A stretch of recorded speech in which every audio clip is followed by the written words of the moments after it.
First bit of advice I want to give you when it comes to making money betting football, I don't care if it's college or pro, stop watching all these clowns on YouTube who are telling you to bet this system, bet that system, and even worse, stop listening to all these blowhards who are telling you to bet dogs.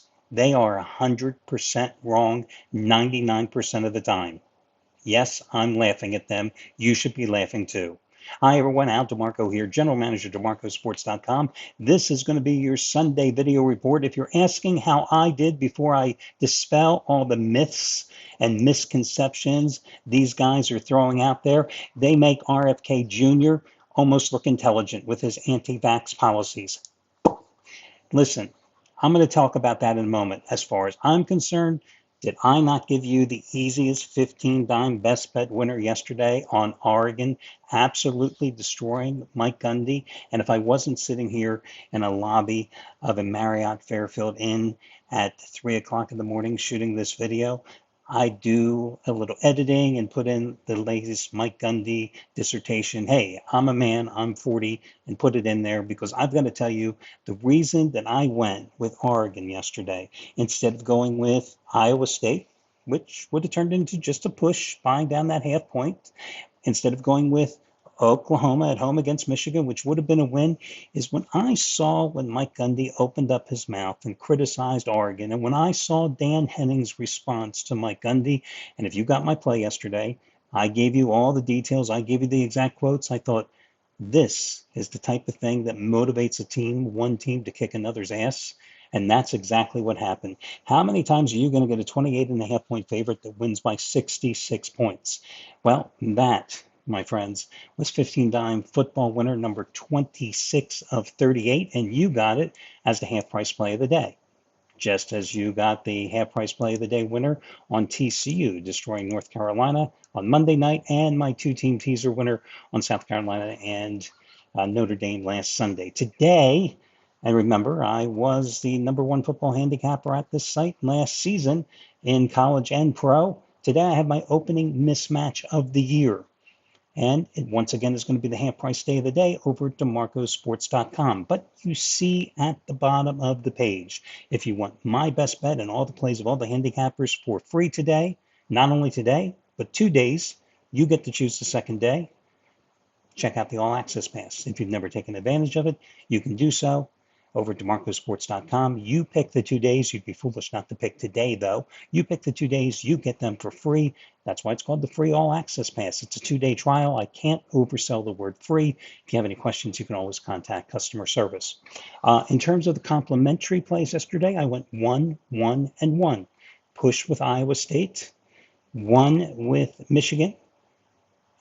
Oklahoma, and lost with Texas. So in terms of the complimentary plays, and I have a couple more here for Sunday's card, the complimentary plays, I'm on a 62 and 30 roll with all plays combined. Went 6 and 2 in the NFL preseason, and I'm now 6, 2, and 1 with my college complimentary plays. And among the games I'm going to be taking a look at today is going to be the Sunday night game between the Ravens and the Bills, and on the 1 o'clock card, I'm going to be taking a look at the Jets and the Steelers game. Now, what I was talking about earlier regarding the ridiculous amount of YouTube videos you're going to see online about these guys talking about systems, like, guys, listen, I've been betting longer than most of you guys have been out there.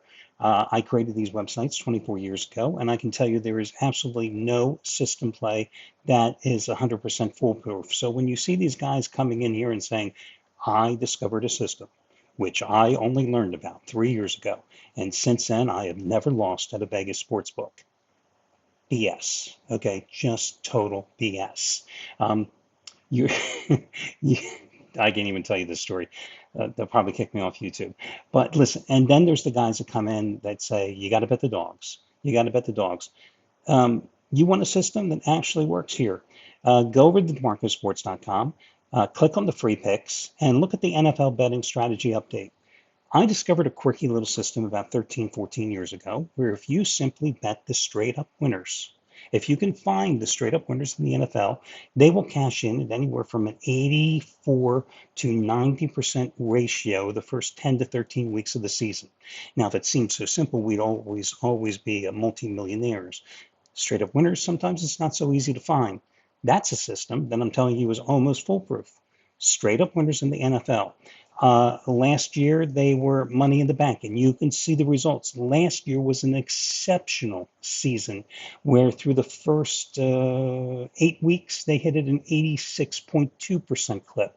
But if you go to the site and you go even further, and by the way, the first 17 weeks, and I never count week number 18 because that is almost like a meaningless exhibition season. So many teams tank it, so many teams rest their regulars, it skews all the numbers. But last year, the straight up winners from week 1 through week 17, straight up winners in the NFL covered at an 83.7% clip. That's about the norm. It goes from 82 to 88%, simply picking the straight up winners. But I want to talk about how the dogs do. Generally, in week number 1 in the NFL, favorites tend to dominate. That's just how it goes. Week number 2, dogs come back and bite you in the ass. Week number 3, Mets. Could go one way or another, right? But everything is cyclical when it comes to gambling. That's just how it goes. And you know that as well as I do. But you will have these guys, the minute the dogs start barking, that they will just jump on the bandwagon and say, dogs, dogs, dogs. Scroll down the page and you'll see last year, well, the favorites went 140 and 111. The favorites were 29 games over 500 last year. Yeah, how did that dog strategy do? And you look at the prime time games last year, favorites 43, 21, and 2 against the spread in the TV games. And I'm telling you, there is a subset of guys out here, including in the handicapper business, who tell you always bet the dog on the TV games. It just doesn't happen. But it's kind of like the fish that got away. There are so many guys in this industry who will say, oh my God, I hit the dog last night. I hit the dog here. I hit the dog here. They never tell you about the 3 dogs that lost. They only brag about the 1 dog that won. Yes, there will be dogs that will cover. You just saw it on Thursday night with the Cowboys. You saw the dog winning outright with the Chargers, right? But over the long haul, it's just not a strategy that is sustainable. Just telling you, that's just the fact. FYI, guys, so again, check it all out. I've got all the details. And as the season progresses, I will try to update it here for you. It's a lot of work, but I will try my best to do it for you. Keep in mind, if you'd like to never miss another video, because why would you like to miss my videos at 3 o'clock in the morning from the middle of the Fairfield Inn dining room? Subscribe. You can see it right down there in the corner. Subscribe to the video, and you'll always be alerted when I have another one, and you can see my lovely, clean-shaven face for the first time in 3 years. What can I say? Okay, let's talk about the night game first. We'll run these in reverse chronological order. I like Baltimore. Yes, I'm willing to lay the 1.5 points against Buffalo. Listen, we know what happened in the 27-25 loss last year in the playoffs because the Ravens just can't get over the hump in the postseason. But remember what happened in the regular season. It was a Baltimore beatdown, 35-10. Now, of course, that game was at home. I don't know why Baltimore didn't run the ball relentlessly in the postseason game because they certainly had great success in the regular season meeting. Derrick Henry, 199 yards. Lamar Jackson, 6 carries, 52 yards. As a team in that week 4 meeting in September last year, they ran for 271 yards. They averaged 8 yards per carry. Buffalo's run defense wasn't that good last year. I don't anticipate it's going to be that good this year. Now, you can say Buffalo in the preseason games against the Bears, the Bucks, and the Giants, they gave up 30.3 points a game. They only played their scrubs, and Sean McDermott wasn't happy with the second team, third team, and fourth teamers' performances. So obviously, I think you're going to see a better performance here tonight. But Baltimore runs. Josh Allen sits and watches. Baltimore runs, the offense is smoother, and Lamar Jackson is a more efficient quarterback. He does not generally play well against the Bills. That's just a fact. But the more Josh Allen sits and watches, the better off the Ravens are. This Ravens run defense was outstanding last year. I don't think James Cook is going to find a lot of running room. And I think Baltimore is the play here tonight. So again, I like Baltimore because it's a regular season game to get the job done. And when you think about it last year, Baltimore, the turnovers is what killed them the most, with 3 turnovers, 2 fumbles, and an interception. That's what led them to losing that game 27-25 in the playoffs. And then your other game, there's people actually walking in right now, checking in. Pittsburgh and the Jets. The irony, right? You know, Aaron Rodgers, Justin Fields, like I have to explain this to you. The Steelers were 2.5 earlier in the week. They're now 3. You know what I'm going to tell you? I'm going to buy down from 3 to 2.5 in this particular spot, and I'm going to go with the Steelers. I just think that in this particular case, that the Jets are not a well-formed team at this point. I think the Steelers are still a much better defensive team. I don't think the Jets are going to be able to run on the Steelers. Hell, the Jets last year couldn't run the ball, so why am I going to expect them just because I got Aaron Glenn to run the ball this year? The offensive line still has some question marks. They have a couple of guys that are questionable on the offensive line. One trending towards probably playing, but not at 100%. Another starter is questionable to doubtful today. And in terms of Aaron Rodgers, listen, he's not the Aaron Rodgers of 10 years ago, not even 5 years ago. But if you think about it, toward the latter part of last season, he was playing a little better. And now time has passed.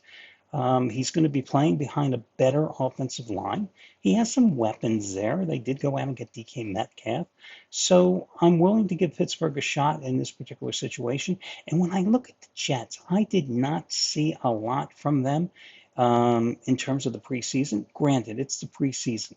But I thought that the Jets were definitely trying to impress in the preseason because Aaron Glenn, new defensive and offensive coordinators, looking to build some momentum and looking to shake out his roster. And they opened with the blowout road win against Green Bay. The week number 1, I really wasn't caring about. It was the week 2 and week 3 performances. And again, I just didn't see much from the Jets. So again, I like Pittsburgh in this spot, and I'm going to buy down the half point if the game is between 3 and 4.5. So those are the two plays. I looked at some other games on the board here today. I thought maybe the Commanders minus the 6 at home against the Giants, but I don't know what I'm getting with the Giants with Russell Wilson.